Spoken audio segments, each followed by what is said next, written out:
toi.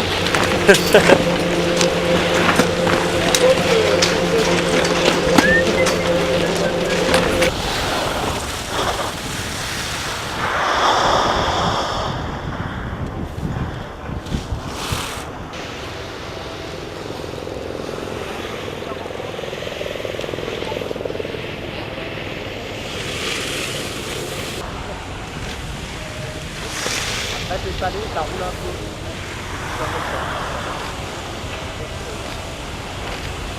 Alors, et allez.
Simplement, tu vois, cette neige-là, tu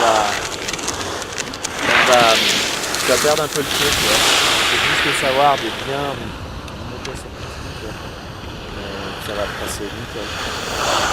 En fait, ça va faire un peu le trou, tu vois. Quand tu vois qu'il y a le trou qui bouge, boum. Hein, tu vois qu'il y a plein de trous qui bougent.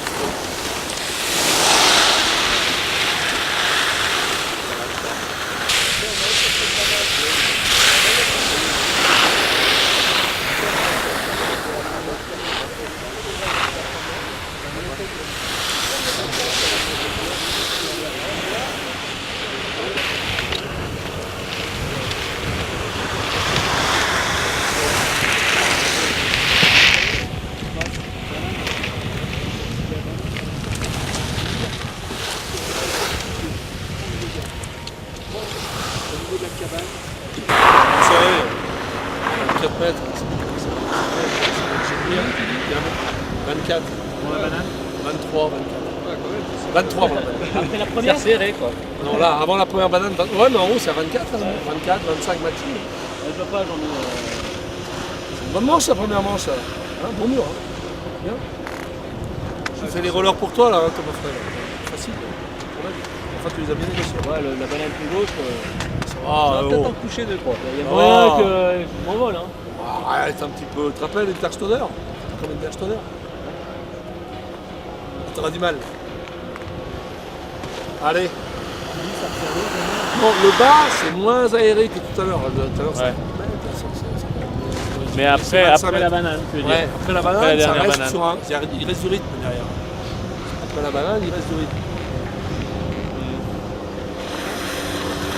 Nico, tes entrées, fais l'effort. La lecture du tracé, là, c'est une étape importante dans le Ouais, surtout sur déroulement de la course, quoi. Ouais, surtout sur une deuxième manche comme ça où le terrain va bouger et il faut vraiment savoir exactement où on va mettre les pieds, les bonnes trajectoires, les endroits où on prendra la vitesse. Voilà, les écarts on est très proches les uns des autres, donc il faudra aller chercher cette petite différence, je pense, sur la stratégie en tout cas du tracé.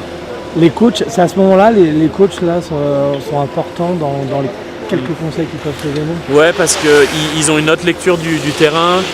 Par exemple, si c'est mon coach qui trace, il va savoir exactement à combien de mètres sont les portes. Et il sait quand il va y avoir des portes qui seront plus rapprochées, donc des petits pièges, des choses comme ça. Voilà, ils lisent un petit peu mieux le terrain que nous, souvent. Donc nous, on a notre feeling, et eux, ils nous donnent un petit peu leurs conseils, et c'est toujours très positif. Le timing entre deux manches, là, c'est un peu spécial. Il se passe un moment de rien, quelque part. Ouais, c'est un petit moment de repos et puis de remise en question aussi. Il faut comprendre un peu ses erreurs, savoir un petit peu ce qui va se passer et commencer à anticiper simplement les choses. Mais c'est quand même un moment où on souffle un petit peu, on se reconcentre pour la deuxième manche et banzai.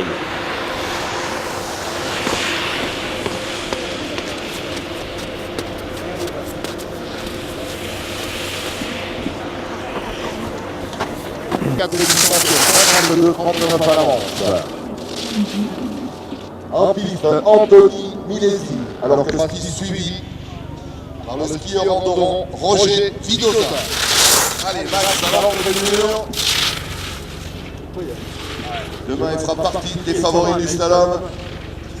1,42-27, il est deuxième. 1,42-27, il est deuxième. 52-50 à l'avance.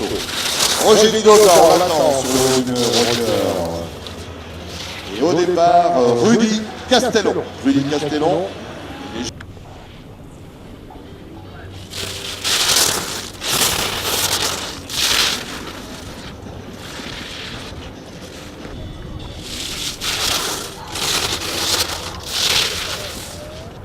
« 41, 34, 51, 67 à la ronde. Victor Eloge, STV qui est deuxième.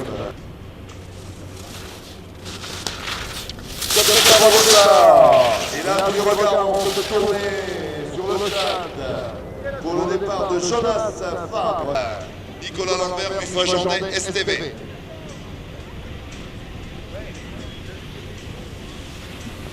Jonas Fabre, équipe de France, l'Alpe d'Huez vient de s'élancer. Jonas Fabre s'était lancé. Il était 15e à l'issue de la première manche. Jonas Fabre était 17e. Yeah! Allez, la première manche de feu, le repli, et malheureusement c'est la faute à Mimur et Jonas. Sans rebouillot. Et voilà, il était 15e ex aequo à l'issue de la première manche. L'enchaînement du mur pour Bouillot, le skieur de Val d'Isère. Je vous rappelle leur référence, 1,40-90, c'est Nicolas Lambert. Et le 33-30 à la manche, il est 14e. Sébastien Pichot, le skieur des Arcs, équipe de France.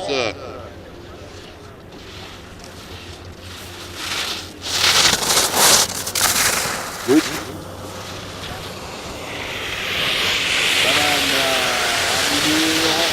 40-95.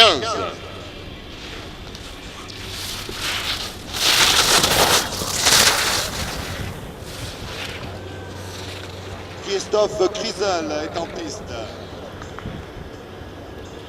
Le Tchécoslovaque est en piste. 40-45. Et 51-65 à la manche.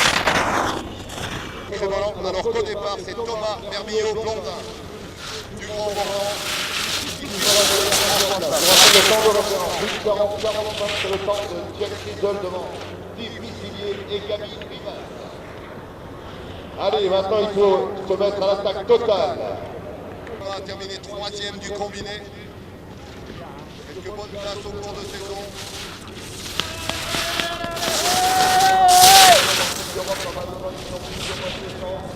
Voilà Thomas qui rentre dans la toute dernière partie de ce géant. Pour l'instant, pas de faute majeure. On va envoyer du gros. On va venir chercher Krizel qui est en tête pour l'instant. Dernière porte pour Thomas Mermillot-Blondin. Tout près de l'arrivée maintenant. 1,40-10, Blondin prend la tête. 1,40-10, Blondin est en tête devant. Champion de France de Super G, c'était hier Gauthier de Tessières. Gauthier de Tessières est en piste. gêné par une énorme chute au mois de décembre au Canada. Une saison un peu plus difficile avec de bonnes places. Ouais! En Norvège, Gauthier de Tessière qui est devenu champion de France de Super G. Un bel enchaînement sur ce bas de mur pour Gauthier de Tessière. Allez, toute l'Alpe d'Huez attend l'arrivée, Gauthier de Tessière. On rappelle la référence, 1,40-10, c'est celle de Thomas Vermillot-Blondin. Gauthier de Tessière à quelques encablures de l'arrivée. Le temps final, 1,40-59. Gauthier de Tessière est quatrième. Gauthier de Tessière. On va envoyer du gros sur cette deuxième manche, venir chercher ce podium. Légèrement distancé sur la première manche. Un bon passage de la balade. L'enchaînement derrière pour Cyprien Richard. Toujours en tête, Vermillot-Blondin, 1,40-10. Devant le tir Crisol, Missilier. Prêt.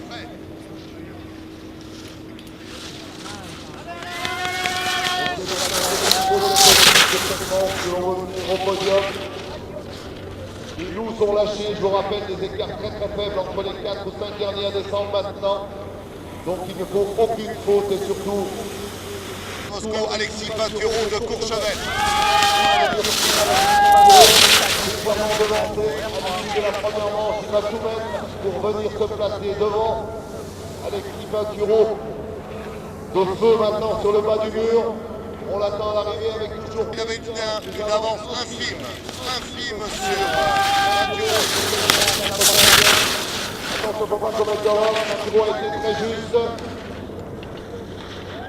Il faut engager fort. La victoire va se jouer maintenant. Je rappelle le podium pour l'instant. Pinturo, Vermillot, Richard. 3-15, 53-03 à la manche. Il est 28e. Sarrazin Cyprien, Jamsor et son coéquipier de club, Giromoine Valentin. Cyprien, 1-43-07, il termine 28e. 52-92 à la manche. De la Cuesta, Paul a pris le départ. Le skieur espagnol, qui en attend l'arrivée de Giromoine Valentin.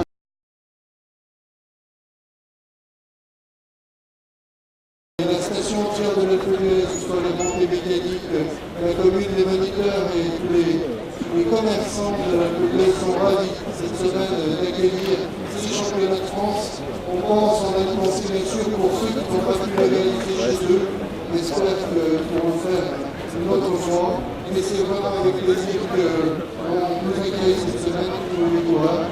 Merci à tous les spectateurs qui sont venus tous les jours apporter leur soutien parce que la saison est toujours très longue pour nos champions et on a besoin de les encadrer et je suis ravi qu'au niveau de la Fédération française de ski, j'ai l'occasion de dire que l'OSPOS qui s'est créé autour du président du champion qui était là hier entre les moniteurs de ski, les montées mécaniques et l'équipe de France rejoint celle qui existe depuis très longtemps avec le BS. Et très franchement, j'en suis ravi et je partage tout ça avec tous les bénévoles qui, toutes les semaines, il n'y a pas très longtemps, ils étaient sur les championnats de ski, sur les Val d'Or, toutes les semaines œuvrent avec la moniteur et avec la station 93 et les montées mécaniques pour organiser toutes ces compétitions. C'est fabuleux et je suis ravi de tout ça. Donc merci à vous. Bravo, merci Jean-Yves. Un mot maintenant avant de ce mot, je remercie. Aujourd'hui la presse est très nombreuse ici. Ouais. Famille, c'est dans les jeunes. S'il te plaît.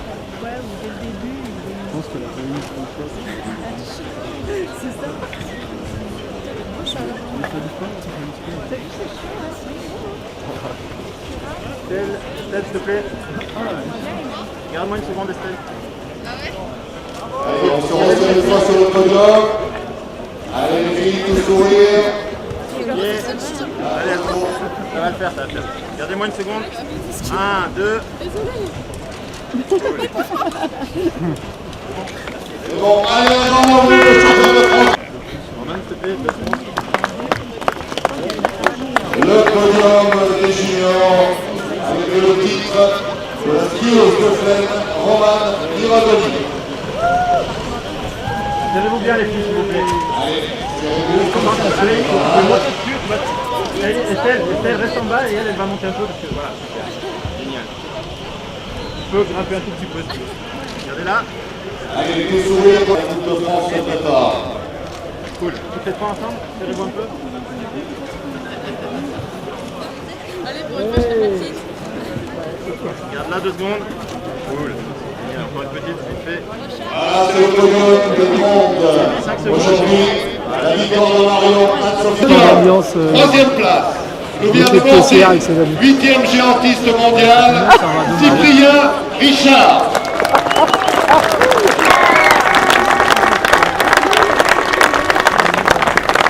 Après le sommet de la bataille, l'écart est faible.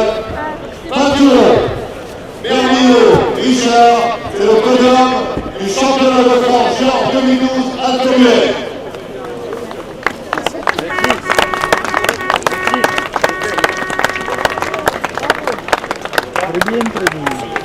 Mise en place, resserrez-vous au maximum.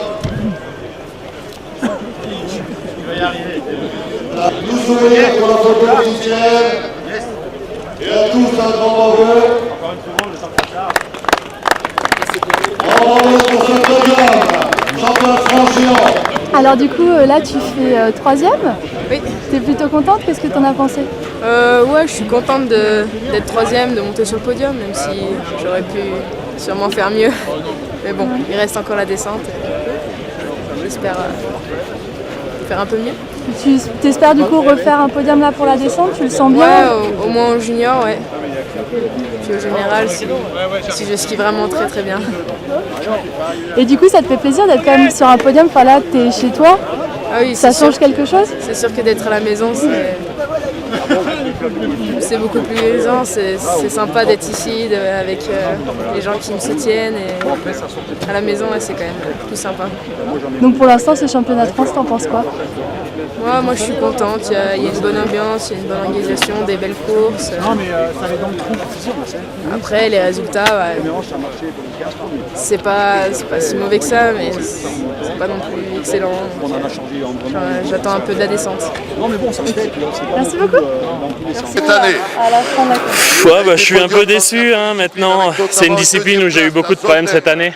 En géant. Et j'étais moins prêt. Je pensais faire la petite différence, connaissant bien le profil de la piste, mais ça n'a pas joué à ma faveur. Et les autres skient un peu mieux que moi, donc c'est comme ça. C'est une saison quand même difficile en géant. Il a remporté le parallèle de Moscou, Alexis Pinturo de Courchevel. Il rentre maintenant dans le mur final, Alexis Pinturo. Non, je suis très content de la course d'hier et ça reste très positif. Il faut faire avec. J'ai eu une chute qui m'a beaucoup handicapé toute la saison, surtout en géant.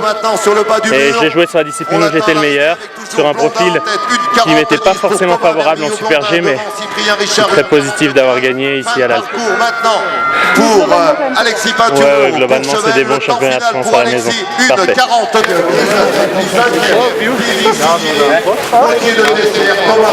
Important, pas spécialement, mais c'est toujours bien d'y être. Comme j'ai dit, pour les plus jeunes, de la fédération ou même encore ceux qui sont dans les comités ou dans les clubs. Et ça permet que tous les Français se confrontent et puis après ça peut que nous tirer vers le haut. Après, voilà, obtenir un titre de champion de France, si on peut y arriver, c'est toujours la cerise sur le gâteau d'une saison, quoi. On est champion de France, on a une équipe de France ambitieuse. On attendait que je gagne une course et j'ai gagné le Super G hier.